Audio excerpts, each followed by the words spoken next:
চরিত্রটাই শুধু খারাপ করেছিল।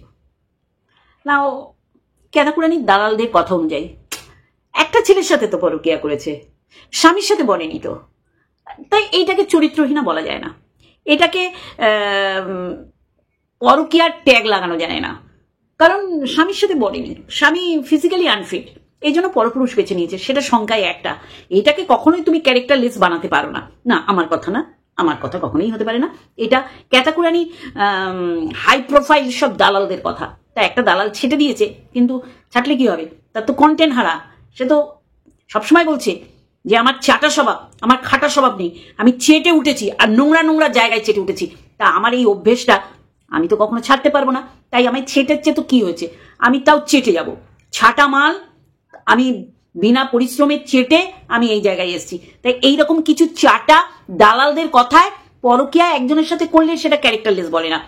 পরকীয়া কাকে বলে? স্বামী থাকার সত্ত্বেও অন্য পুরুষের সাথে বেড শেয়ার করা।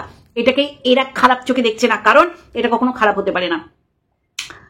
তা ঠিকই আছে, একজনের সাথে করেছে, একজন ফুলফিল করতে পারিনি। এখন থেকে যেই স্বামীরা ফুলফিল করতে পারবে না, সন্তান প্রসব দেওয়ার পরও যখন শরীরে চুরবুরানি উঠবে, সবার উঠবে না, যারা দুহাতে এইরকম মানে নিজেদের কোয়ালিটি থেকেও কোয়ালিটি কোয়ান্টিটি দেখানোয় ব্যর্থতা, এরা ব্যর্থই তো, তারপরেও দুহাতি রোজগার, বুঝতে পারছেন? এদের নিজস্ব গুণাগুণ নেই, তারপরেও এরকম রোজগার করে যারা, তারাই কিন্তু এইসব নোংরামি করার সাহসটা দেখাতে পারে, বুঝতে পেরেছেন? আর যারা স্বামী দ্বারা পরিত্যক্তা, শ্বশুরবাড়ি দ্বারা পরিত্যক্তা, আর অবশ্যই করে নিজেরা কিছু করে উঠতে পারে না, পজিটিভিটি দেখাতে পারে না, নেগেটিভিটিতে ভর্তি, ভালোবাসা আদান প্রদানও করতে পারে না নিজের বাড়ির লোকের, তারা এই নোংরাটাকে সাপোর্ট করে এবং তারা এদের নিয়ে কন্ট্রোভার্সি করে, মানে এদের সমর্থন করে ভিডিও করে। তা আজকে এত কথা কেন? কারণ চরিত্রের তো চচ্চড়ি করেছে, আমরা আমাদের খালি চোখে পরিষ্কার দেখতে পাচ্ছি, ওরা খালি চোখে অন্ধ হয়ে যেতে বলছে আমাদের মতন ক্রিয়েটার এবং ভিউয়ার্সদের, যে এটা কোনো ক্যারেক্টারলেসের কোনো কারণই নাই, নস্যি। তা এই ক্যারেক্টারলেস মহিলার আর একটা গুণাগুণ অনেক দিন ধরে শুনছিলাম, দালালকে দিয়েও বলার চেষ্টা করেছে যে আমি চলে আসার পর এরা আমাকে ব্লেম দিচ্ছে, এদের নাকি সোনা আমি নিয়ে চলে এসেছি। সেটা পুনরায় শুনে নিন কি বলছে সন্দীপের মা। তারপর সন্দীপ কি বলছে সেটা তো সব বিস্তারে বলবো, শুরুতেও একটু দিয়েছি, এটা সন্দীপের মায়ের বয়ান। তারপরে সন্দীপ কি বলছে সেটাও শুনবেন পরে। আমার মায়ের ছেলে সব সোনা গয়নাগুলো একদম পরিষ্কার করে নিয়ে চলে গেছে দুই কুটনি বুড়ি। হ্যাঁ, এক কুটনি এসে আর এক কুটনিকে নিয়ে এই সব কাজগুলো, হাত সাফাইগুলো খুব ভালো করে অনেক কূটনীতি বুদ্ধি করে সেগুলো পরিষ্কার করে গুছিয়ে নিয়ে গেছে। মায়ের যে পুরোনো শাখা বাঁধানোটা ছিল সেটাকে ভেঙে রিসেন্ট আমি বানিয়ে দিয়েছিলাম, সুন্দর করে আরো সোনা অ্যাড করে বানিয়ে দিয়েছি। তো তারপরে একদিনও করতে পারিনি। তো এই রাক্ষসদের সেটার উপর চোখ পড়ে নিয়ে গেছে। শুনলেন সন্দীপের মা কি বলেছে, যে 4-5 দিন ধরে পরিকল্পনা করে তার মায়ের সোনাদানাগুলো নিয়ে গেছে। ছেলে নেয়নি, ছেলের গয়নাগুলো নিয়েছে, ওই আংটি টাংটি, গলার চেন। তাহলে ছেলেটাকে সে অস্বীকার করেছে ডে 1 থেকে, কিন্তু ছেলের গয়না নেওয়ারতে ও একদম মা হয়ে গেছে তখন। ঠিক আছে, তুই ছেলে নিয়েছিস, ছেলের উপর তোর অধিকার আছে, সেটা তুই প্রতিনিয়ত এখন বোঝাচ্ছিস যে একটা ভুলের জন্য আমার ছেলে আমার কাছে নাই আসতে পারে, তোর একটা ভুলভাল বক্তব্যের জন্য। মানে মানুষকে ডে 1 থেকে ভুলিয়ে রেখেছিস, নোংরামি দিয়ে এখনো ভোলাচ্ছিস। এই যে তোর এত বড় বড় কথা যে না আমি ছেলের বিষয়ে বলবো না, কারণ আমার যদি বেফাস অসংলগ্ন কোনো কথা যদি বেরোয় তাহলে ছেলে আমার কাছে স্মুথলি যে আসবে এই রাস্তাটা বন্ধ হয়ে যাবে। ছেড়ে দে ছেলের বিষয় পরে, কারণ তুই এত সহজে তোর মানে ছেলে এই যে তোর মধ্যে জাগরিত হয়েছে 1 বছর পর, এবার এই ছেলে প্রসেসিং করতে প্রচুর লাগবে। সেখানে ছেড়ে দে, ছেলে তোর কাছে কবে আসবে, কবে কিছু হবে, কি হবে না, ওই বিষয়ে আমি যাচ্ছি না। আমি বলছি এত বড় সাহস সন্দীপ আর সন্দীপের মায়ের কি করে হয়, যেখানে তুই কোনো গয়নাই নিসনি? তাহলে তো আমি কি করব? আমি তো এইটা নিয়ে সোচ্চার হব, এবং এই যে হাই প্রোফাইল সব তলাচাটা দালালগুলো আছে যারা চেটে উঠেছে খেটে না, তারা তো বসে যাবে যে কিরে কেথা, তোকে বলবে না কিছু, কেথাকে বলছি তোকে বলবে না, কারণ সব জেনে শুনে তারা তোকে সাপোর্ট করতে নেমেছে। তাহলে তারা ডে 1 তোর এই নোংরামির বিরুদ্ধে কথা বলতো। তা আমি তোকে বলছি, তুই বল তুই কিছু বলিস না, মানুষে ভাবে তোর মতন অনেস্ট, তোর মতন সরলশিরা, তোর মতন ভালো মেয়ে, তোর মতন লক্ষ্মী সুলভ মেয়ে, লক্ষ্মীর একেবারে সমস্ত গুণ তোর শরীরে, তুই বলিস না। অ্যাকচুয়ালি যে তোর মুখ খুললেই সব মিথ্যে কথা বমি আকারে বেরোবে, এটা আজকে সবার কাছে পরিষ্কার। অবশ্যই করে অনেক কিছু বলা আছে। ইন্ট্রো। হ্যালো বন্ধুরা, কেমন আছো? আশা করি তোমরা ভালো এবং সুস্থ আছো। আমিও বেশ ভালো আছি। চিন্তা করুন, ডে ওয়ানে যেই কথাটা আমরা শুনেছি, সন্দীপরা বলেছে এবং সন্দীপের মা পাড়ায় বলে বেড়াচ্ছে যে গয়নাগাটি নিয়ে গেছে, কোথায় মাটি খুঁড়ে টুড়ে ওর সব জানে। আমি বলবো এখনো, আগামী দিন বলতে হলে তখনও বলবো, এই যে পাড়া তুতো দামড়া খাসি আর আদামরি, ওর যে কাকা কাকিমা সন্দীপে, আর ওর যে পিসো আর পিসে, মানে আমি শুধু বলি এইটাও, এরা হচ্ছে মেন কালপ্রিট। এরা বজ্জাত, এরা এখানকার কথা ওখানে আর ওখানকার কথা এখানে, এবং দুইজন চিনে গেছে বলে এদের জাস্ট ছেটে ফেলে দিয়েছে ওই পুজো আর্চার জন্যে ওর পিসুকে ডাকে। এটা কিন্তু পরিষ্কার, এটা একদম পরিষ্কার কথা। সেটা না, কথা হচ্ছে এই যে ওরা বলেছে পাড়ায়, ওরা তো মিথ্যা, এখনো পর্যন্ত আমি দেখছি সন্দীপ একটা মিথ্যে কথা বলেনি। মিথ্যাচারিতা করছে এই ক্যাথাকুরানির পরিবার, ক্যাথাকুরানির মা বাবা সবাই। আর ক্যাথাকুরানি শুধু ক্যারেক্টারলেস না, একটা জল জ্যান্ত চোর, এত বড় চোর যে চুরি করেও ও চুপটি মেরে রয়েছে। শাখা বাঁধিয়ে দিয়েছিল কিছু সোনা বেশি দিয়ে, সেটা ওর মা বোধহয় একদিনও করতে পারিনি, সেটা নিয়ে হাফিস করে দিয়েছে।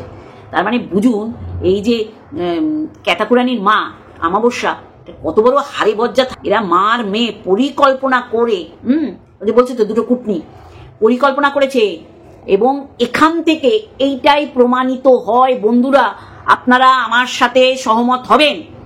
এই যে লাতখোর দালাল প্রতিনিয়ত বলে সন্দীপের থেকে কোনো রকম সদার্থক মিউচুয়াল করার কোনো রকম বার্তা ওর কাছে যায়নি। শুনুন, যে আসবে মনে করে যে আমি এরপরে আমি ফিরত আসবো, সে চুরি করবে না। সে জানে আমি এই বাড়িতে পদার্পণ করব না, আমি বাচ্চা নেব না। এ তো সেবক দাদার জোর জুলুমে যে আমাকে জিততেই হবে। আমার ওয়াইটিতে মুখ দেখানো কাল হয়ে গেছে, একেই আমার মানে মুখ দেখানোর মতন না, তারপরে আমি বাধ্য হয়ে মুখ দেখাচ্ছি যে এইখান থেকে আমার একটা জয়লাভ করতে হবে, যে আমি সেবক দাদা, আমি সেবা দিই, আমি ক্যামেরাম্যান হই, আমি অনেক কিছু হই। আর বললাম না এখানে, যাই হোক, যেটা বলার কথা, জরুরি কথা, ও কোনোদিনই বাচ্চা নিতই না, এখনো নেবে না, আর নেবে না বলেই এত ডিলে করছে ব্যাপারটা। কথা সেটা না, কথা হচ্ছে ও ছ্যাঁচড়ামি করেছে, ও চুরি করেছে, ও শ্বশুর শাশুড়িকে পরিকল্পিতভাবে ও বদনাম করেছে, যে ডে ওয়ান থেকে সন্দীপের বাবা ওর বাবা তুলতো, সন্দীপও ওর বাবা তুলতো। তাহলে আজকে পুরো পরিষ্কার, যেটা রটেছে সেটা ঘটেছে বলেই রটেছে। তার মানে ওর মারও এই পরিকল্পনা করেছে যে আমি নোংরামি করেছি, সেই নোংরামির সমস্ত এভিডেন্স প্রুফ সব সন্দীপের কাছে গচ্ছিত আছে। একেই আমি এদের কাছে মুখ দেখাতে পারবো না, কারণ আমি শরীর বিকিকিনি করেছি, ওরাল কিছু করিনি, আমি একদম খাতা কলমে করেছি। এই কারণে মা আমি মুখ দেখাতে পারবো না। তোমাকে আমি ভরসা দিচ্ছি, আমি 3 গুণ রোজগার করে দেখাবো, কারণ এদের আমি ভাতে মুখে সব জায়গায় মেরে চলে যাচ্ছি। আমার মুখ না দেখালে এরা টাইলস মার্বেল বসাতে পারবে না। ওর মা বলেছে তাই, হ্যাঁ তোমাদের আমি বহন করব যতদিন না আমি দাঁড়াতে পারছি, মানে নিজের মাথার গোজার। তাও তো যা করেছে সেটা বুঝতে পারছেন, খারাপের সাথে খারাপই হয় বন্ধুরা। যেটা বলছিলাম, এর মা আর এ ভালো করেই জানতো যে আমার মেয়ে এদের সংসার আর করবে না, তাই কৃষ্ণনগরে থাকা কালীন পরিকল্পিত নাটক রচনা করেছিল। আজকে সেটা একদম শিল মোহর পড়ে গেল যে ও সংসার করবে না। আর এদিকে লাতখোর দালাল ওইটাও একটা বজ্জাতে, বলতে বাধ্য হচ্ছি এতটাই বজ্জাত যে ক্রমাগত সন্দীপের কোর্টে বল দিয়েছে সন্দীপ নাকি জোড়াতাপ্পি দেওয়ার চেষ্টা করেনি, ডাক খোঁজ করায়নি, মিউচুয়াল করা বা এটা একটা সমাধান হোক, এটা নাকি সন্দীপ চায়নি। সন্দীপ এত কিছু জেনে যে চুরি করে নিয়ে সব গেছে, একটা মা তার মনে কত কষ্ট থেকে বলছে যে এরা দুজনে পরিকল্পনা করে সমস্ত ধুয়ে মুছে নিয়ে চলে গেছে। তার মা সেই শোকটাও পাড়ার লোককে বলে করতে পারবে না। ছেলের বউ কি করেছে, ছেলের বউ ছেলে থাকতেও অন্যকে দিয়ে সমস্ত কিছু করিয়েছে, বিক্রি করিয়েছে শরীরের খাজানা। রাম সীতা চিরে যেমন হনুমান দেখিয়েছিল সেরকম দেখিয়েছিল, দেখো এত খাজানা আমার মধ্যে আছে। তারপরেও সন্দীপ 2-3 বার ভিডিও করে তাকে আসার আহ্বান করেছিল যে তুমি চলে এসো কিষাণের দিকে তাকিয়ে, কিন্তু না, তাতে কোনো উত্তর দেয়নি। উল্টে এই যে চাটা দালালগুলো আছে না, জায়গায় জায়গায় চাটে, পরকিয়া করছে মানে স্বামী ছাড়া অন্য পুরুষও আনাগোনা করছে জায়গায়, সেই জায়গাটা চেটে ভিডিও করে বলছে যে মিল দিতে চায়নি সন্দীপ। সন্দীপ জানে তার বাড়ির সমস্ত সোনা নিয়ে পালিয়েছে, তারপরেও সে কিন্তু অন ক্যামেরা সে ক্ষমা চেয়ে, তুমি আমার সন্তানের মা, সে ঘুম থেকে উঠে তোমায় খোঁজে, তুমি ফিরে এসো। তারপরেও অনেকের দ্বারা করেছে, যেগুলো আমি জানি ভেতরে খবর। তারপর জলপাইগুড়ির ওই যে কাকু, তার দ্বারাও হয়েছে, সে তো সরাসরি ওর বাড়িতে গেছিল। আরে এরা মিলমিস দেবে না, মিলমিস দিলে চুরি করতো না, মা বলতো না এই ঘর ছাড়ছিস যখন লুটে পুটে নে। তারপর কি বলছে, 5 লক্ষ টাকা, বেশ করেছে 5 লক্ষ টাকা নিয়েছে। 5 লক্ষ টাকা আগে নিলে অবশ্যই সন্দীপকে বলতাম যে তোমার লোক আছে। 5 লক্ষ টাকা রাগ, ঘৃণা, মানে দুঃখ থেকে নিয়েছে যে তুই আমার মাকে শাখা বাঁধানো করে দিয়েছি, মায়ের গয়না নিয়ে তুই চলে গেছিস। এইটা হচ্ছে রাগ। এই রাগ থেকেই সন্দীপ 5 লক্ষ টাকা। আর সন্দীপ নেবে না তো কে নেবে? Joint account. আর যেখানে ক্যাতাকুরানি বাইরের থেকে রোজগার করে আনিনি, তো এখন রোজগার করলে বোঝা যায় যে বাইরের থেকে রোজগার করেছে, বিকিকিনি করেছে নিজের চরিত্রটাকে, সেখান থেকে রোজগার করেছে। এটা বলতে বাধ্য হচ্ছি। চিন্তা করুন, শিলা দেবী কত দুঃখের সহিত বলল কথাটা। শাখা বাঁধানো ওর মায়, সেটা ওর মা বেশির কি 2-1 দিনও পরেনি, বললো তো পড়ে উঠতে পারিনি, সেটাকে ভ্যানিশ করে দিয়েছে, হাপিস করে দিয়েছে। ছ্যাঁচড়া শুধু ক্যারেক্টার, শুধু লুজ না এদের পরিবারের, এরা ছ্যাঁচড়া, চোর, ডাকাত, এরা হচ্ছে সমাজের কদর্য, নরকের কীট। আজকে সন্দীপরা হারিয়ে যেত যদি না ওই কানে যদি সীমা যেত। বারংবার বলার কারণ হচ্ছে এত কিছু অপরাধ করেও দেখুন কতদিন পর সন্দীপ এই কথাটা বললো, সন্দীপের মা বলল, দুঃখ থেকে কষ্ট থেকে পাড়ায় বলেছিল, সেই খবর ওই পাল্টি পিছু আর পিছর দামড়া খাসি দুটো ওদের বাড়ি পাঠিয়ে দিয়েছিল। আর ও কি করেছিল, এই চাটা, জায়গার চাটা, সেই জায়গার চাটা দালালগুলোকে দিয়ে বলিয়েছিল, চুরি করেছিস নাকি তুই গয়না? হ্যাঁ, এই যে বললো, বলুক, ছেলের বিষয় বলতে হবে না, এই বিষয় বলুক। ছেলের বিষয় নাকি আনসান বকলে ছেলে ওর কাছে আসবে না। ছেলে আসবে কি আসবে না অনেক দূরের ব্যাপার। গয়না চুরিটাকে রিভিল কর, এইটাকে তুই পরিষ্কার মানুষকে বোঝা যে সন্দীপ মিথ্যাচারিতা করছে, সাথে সন্দীপের মা কত বড় বজ্জা। দেখো এইগুলোর সময় কিন্তু ওর বাবা নেই, যে না ওর বাবাকে নিয়ে এসে বলাচ্ছে, কিন্তু ওর বাবা কেন একসাথে খাচ্ছে না, কেন এ করছে না, স্নান করেনি, তখন ওই চাট জায়গায় চাটা এই দালাল বসে যায় যে ওর বাবাকে অবহেলা করছে, ইগনোর করছে। আমি বললাম না এইগুলো হচ্ছে ওই তিলোত্তমাকে 2জন হাত চেপে রেখেছিল, লুক লাইকে এরকম মহিলা যারা অন্য মহিলাদের নগ্ন করে দেয় কিছু না দেখে। শিলা দেবীকেও তার ছেলের সাথে শোয়ানোর একটা পরিকল্পনা সবে শুরু করেছিল, বুঝতে পেরেছে যেটা খুব ভুল হচ্ছে যখনই সন্দীপের বাড়ি থেকে একটা লিগালি নোটিশ গেছে। ভয়ে মুখটা বন্ধ রেখেছে, ভয়ে অনেকের বিষয় বলা বন্ধ রাখতে হবে। আগামী দিন দেখবেন, যেটা বলছি যে এই তো শিলা দেবী বললো, শিলা দেবীর দুঃখে পাড়ার লোকের সাথে শেয়ার করেছে, সেটা তো মিথ্যে কিছু না।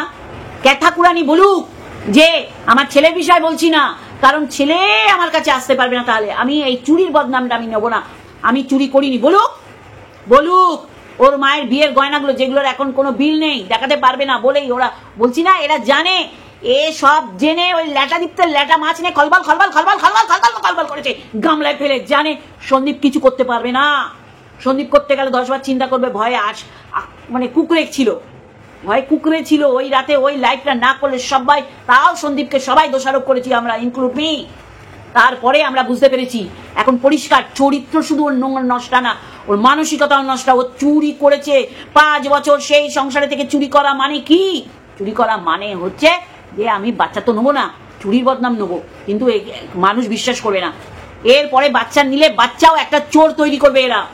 এরা ওপেন সেক্সুয়াল নোংরামি করে, যেমন উলঙ্গ দাদা তেমনি সরু চাকলি বৌদি। আর মা বাবা তো আমার মনে হয় মা বাবার গত মাসে বিয়ে হয়েছে, যে নষ্টামি নোংরামি দেখায়, আও ভক্তি আর অমাবস্যা, এদের এখনো শরীরে কুটকুটানির রস ভর্তি। নোংরামি সবারই মনে এরকম ফুর্তি আছে, কে গো এরকম অন ক্যামেরা দেখায়, এরা দেখায়। এদের ক্যারেক্টার ভালো না কারোর, এরা চোর ডাকাত। এরা পরিকল্পনা করে কৃষ্ণনগরে থাকাকালীন ওর মেয়েকে নেবে, আর মেয়ের মধ্যে লুটে পুটে নিয়েছে। বললাম না সন্দীপরা চোখ বন্ধ করে এই ক্যারেক্টারলেস ক্যাথাকুরানিকে বিশ্বাস করেছিল। ও যখন বেরোচ্ছে ঘরটা একবার যদি সার্চ করতো যে কি কি নিচ্ছে, তাহলে ধরা খেয়ে যেত। তবে ধরা খেত না, কারণ ওর মায়ের কাছে গয়নাগুলো পাঠিয়ে দিয়েছিল। তার মানে মা কত বড় বজ্জাত মহিলা, শুধু মেয়ের ক্যারেক্টার লেসে হেল্প করেনি, চুরিতেও সাহায্য করেছে, এবং চুরি করা মাল ওর মা আগে পাচার করেছে। কি বলবেন আপনারা সাধারণ দর্শক, কি বলবেন? এরপর তার মাকে আবার বানিয়ে দিতে গেছে সন্দীপ, শাখা বাঁধানো। ছি, ওরা কোনোদিন সুখী হতে পারবে? নাকি বাচ্চাটাকে নিলে ঠিক মতন পারভারিশ করতে পারবে, মানুষ করতে পারবে? কারণ একটা অসৎ ফ্যামিলি, চোর চোরটা চিরিংবার ডাকাত ছলনাময়ী ক্যারেক্টারলেস ফ্যামিলি কখনো বাচ্চা মানুষ করতে পারে না। তার মা 2টো, 2:30, 3টে, 4টে ঘুমিয়ে সকালবেলা 1:30টায় উঠে এমন দেখাচ্ছে যে আমার কিছু পার্সোনাল কাজ ছিল। তো রাতে কি পার্সোনাল কাজ থাকতে পারে কারো অজানা নেই। একটা ক্যারেক্টারলেস মহিলাকে ক্যারেক্টারলেস বলবে না, একটা চোর বদ মহিলাকে চোর বদ বলবে না। সতী সাধ্বী বলে পুজো করবে। কোথায়? চাটা দালাল, চাটা মাল, খাটা মাল না চেটে একদম সাপা করে দিচ্ছে। সে কই? সে বলুক যে হ্যাঁ আমি অন্যায় করেছি, অন্যায়কে সাপোর্ট করে। তা তো বলবে না। ও বলছে পাড়ায় রটিয়েছে, দেখ আজকে দেখ মেলা, ওর মায়ের শাখা বাঁধানো নিয়ে গেছে, সেটা কত হাজার হাজার টাকা। দেন হাতের স্টোনের সাথে সোনার আংটি বানাচ্ছে, কানের সোনা। ও কানের বানিয়ে ল্যাটাকে দিয়ে গিফট করিয়ে বোঝাতে চেয়েছে এটা আমাকে ল্যাটা দিয়েছে। একদম না বন্ধুরা, এগুলো ওই চুরি করা মাল। সন্দীপদের বাড়ি থেকে চুরি করে নিয়ে গিয়ে নিজে কানের বানিয়ে ভ্যালেন্টাইন ডেতে বোঝাচ্ছে দেখো ল্যাটার জাস্ট আমার নেওয়া দেওয়া করেছে, তাতেই কানের গিফট করেছে। চোর মাল একটা, অসভ্য মিথ্যেবাদী। বলেছে ওর মা কত বড় গান্ডু যে বলেছে যে আমার মেয়ে একটা বস্ত্রে একটা নাইটিতে খালি পায়ে দাঁড়িয়েছিল, আমাদের সাথে চলে এসছে। আজকে পুরো পরিষ্কার, যে কদিন ছিল শুধু সোনা নিয়ে চুরি করে ওর মাকে দিয়েছে, ওর মা গিয়ে জায়গা মতন রেখেছে। আর কৃষ্ণনগরে থাকাকালীন ও এমন একটা সিচুয়েশন তৈরি করবে, আর ওদিক দিয়ে ল্যাটাও বলছে হ্যাঁ তুমি চলে এসো, তোমার ইউটিউবে মুখ দেখাতে হবে না। এখন ইউটিউবে মুখ দেখিয়ে ল্যাটাকেও খাওয়াচ্ছে, ওর বাপের বাড়িকেও খাওয়াচ্ছে। মুখ দেখাবে না, আবার বলছি কেন আমার মুখ না দেখালে তোদের পেটের ভাত জুটবে না? হ্যাঁ জুটে দেখ, কি বাড়ি খাড়া করে আবার মাকে গয়না তৈরি করে দিচ্ছে। যদি অসভ্য চোর ছেঁচড়া ক্যারেক্টারলেস, যাদের সমাজে কোনো মান্যতা দেয় না, গ্রহণ করে না, তারা আবার বড় বড় কথা বলে মুখ দেখায়, ছেলে নেওয়ার কথা মনে আনে।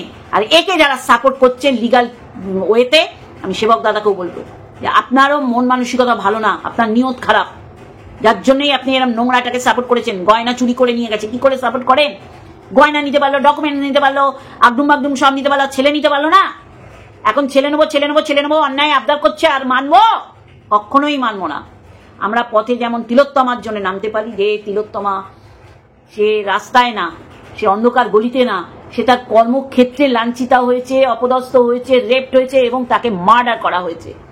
এরপরে শুনবেন বাড়ি থেকে টেনে নিয়ে চলে গেছে মেয়েদের। বুঝতে পেরেছেন আজকে আমাদের কোথায় চলেছে দেশটা? অমর্ত্য সেনের কথা শুনবেন, শুধু পশ্চিমবঙ্গ না সারা ভারতবর্ষ জুড়ে এই একই ঘটনা ঘটছে। কিন্তু আমি মনে করি সমস্ত ঘটনাকে ছাপিয়ে গেছে আর জি কর, পাপের আতুর ঘর, দুর্নীতির আতুর ঘর, যেখানে একটা লাশের উপরও অত্যাচার হতো, লাশটাকে নিয়েও কাটাছেড়া হতো এবং ওই টেন্ডারের দামের মতন ওঠা পড়া করতো। কিচ্ছু বাদ দেয়নি এরা বায়োমেডিক্যাল বর্জ্য জিনিসগুলোকে আবার পুনরায় সিল করে অন্য জায়গায় বিক্রি করতো। এরা তো মানুষ মারতো। এদের সন্তানরা কি করে মানুষ হবে? এরা কি করে এখনো বেঁচে আছে এই ধরিত্রীর বোঝ হিসাবে? এটাই আমি অবাক হয়ে যাই। তাহলে এর জন্য তিলোত্তমার হয়ে যখন পথে নামতে পেরেছি, এই দুশ্চরিত্রা নারীর এগেনস্টেও আমরা পথে নামবো। সে শুধু দুশ্চরিত্রা না, সে গয়নাও চুরি করেছে, সমস্ত কিছু লুটপাট চালিয়ে চলে গেছে। দেন উচিত ছিল সন্দীপদের এর এগেনস্টে একটা FIR করা। এত দিন পর, 2.5-3 মাস পর একটা 498A কেস করছে তোমার এগেনস্টে, আর তোমার তো সহজ ছিল যে সব চুরি করেছে। যা হয় ভালোর জন্য হয় সন্দীপ। তোমার জীবনে 5টা বছর তুমি মনে করো স্বর্গীয় একটা উপহার পেয়েছো, কৃষাণু, আর ওইটা মনে করেই তুমি মনে করো গয়না আবার আসবে, এই তো বাড়ি খাড়া করেছো। অবশ্যই মানুষের ভালোবাসা আশীর্বাদ পেলে করবে। দেখছো না 40-এ নেমে এসছে ভিউজ। এইবার লাটকোর চাঁটার জায়গা চাটা, এই লাটকোর দালাল কি বলবে আমি সেটা শোনার অপেক্ষায় আছি। বল, ওর মা তো মিথ্যে বলবে না, ওর মাকে তো অনেক কিছু বলেছিলি, পরকিয়া করে, নামটা তোর ঠোঁটে আছে কিন্তু বলতে পারছিস না। বল, আমরাও শুনি, শিলাদেবীকেও গুছিয়ে কিছু দিই। জানোয়ার মেয়ে ছেলে, চাটন যার নোংরা জায়গায়, সে আবার বড় বড় কথা বলছে। বন্ধুরা আমি অবাক হয়ে গেছি। শুনে নিন সন্দীপ কি বলছে, একটু শুনে নিন। মার জন্য একটা সারপ্রাইজ আছে, আর সেই সারপ্রাইজটা তোমরা শুনলে তোমরাও সারপ্রাইজ হয়ে যাবে। তো সেটা হচ্ছে গিয়ে, এখানে মানুষের লেখা থাকে না, ভগবান যদি চায় না তো কাউকে কখনো আটকে রাখতে পারে না। হ্যাঁ, কেউ কখনো কারোকে ফাঁকি দিয়ে কখনো দাবাতে পারে না, কখনো তাকে ঠকাতে পারে না। মরে গেছে না খেয়ে কিচ্ছুই হয়নি, শুধুমাত্র জিনিসগুলো চলে গেছে। তো ওই জিনিস ভগবান চাইলে আরো ডবল দেবে, সেটাতে বিশ্বাস রাখি আমরা। আর তাই আজ মায়ের জন্য যাচ্ছি বাতকুলাতে মায়ের হাতে শাখা বাঁধানো বানাতে। তো মায়ের যে দুঃখটা ছিল সেই দুঃখটা আজ একটু হলেও কমবে। শুনলেন সন্দীপের দুঃখ যে না আমি মাকে পুনরায় বানিয়ে দেবো, কিন্তু তার ঘাড় থেকে এইরকম কুটনিগুলো গেছে। আর ওর মা রিলস মারাচ্ছে মিথ্যে বাড়ি, ক্যারেক্টারলেস মেয়েকে সাপোর্ট করেছে, 5 বছরের সংসার করা একটা মেয়ে ছেলেকে। মাকেও বলেছে মা তোমাকেও করে দেবো এইরকম একটা পরকিয়া, তুমি কিছু মনে করো না। ওর মা লাফিয়ে উঠেছে আর এরকম ছ্যাঁচড়ামি করেছে মা আর মেয়ে মিলে। ছি, ধিক্কার! এর কাছে সন্তান যাবে, এর কাছে সন্তান গেলে কি করে মানুষ হবে? পরিষ্কার শিলাদেবী বললেন, সন্দীপ বলল। তাহলে তারপরেও আপনারা বলবেন যে মা সন্তান পাক? কোন মা? একটা ছেঁচড়ি মা, একটা চোর মা, একটা ডাকাত মা, একটা লুজ ক্যারেক্টার, একটা ক্যারেক্টারলেস মা তার সন্তান পাক। সন্তানটাকেও সেইভাবে মানুষ করবে। নিজে ঘুম থেকে উঠে বেলা 1:30টায় ঘুমাতে যায় 2:30-3টের সময়। কেন? কি কাজ থাকে? ওই বলছে না তো আজকে 6টা জায়গা, ওই জায়গায় 4টা এই লাক্ষর দালাল খুব তো বলতো কণিকাকে কি এডিট করার থাকে ভাই, সারা দিন সারা রাত ধরে এডিট করছে। দেখ তুই যার তলা চাটিস সে কি করে দেখ। লাতখোর, জঘন্য, ঘেন্নাস, ওয়াক, থু। ক্যাটাকুরানির পরিবারের প্রতি আর অবশ্যই করে ক্যাটাকুরানির প্রতি। চোরটা মান, এ যেখানে যাবে চুরি করে সব ফাঁক করে দেবে।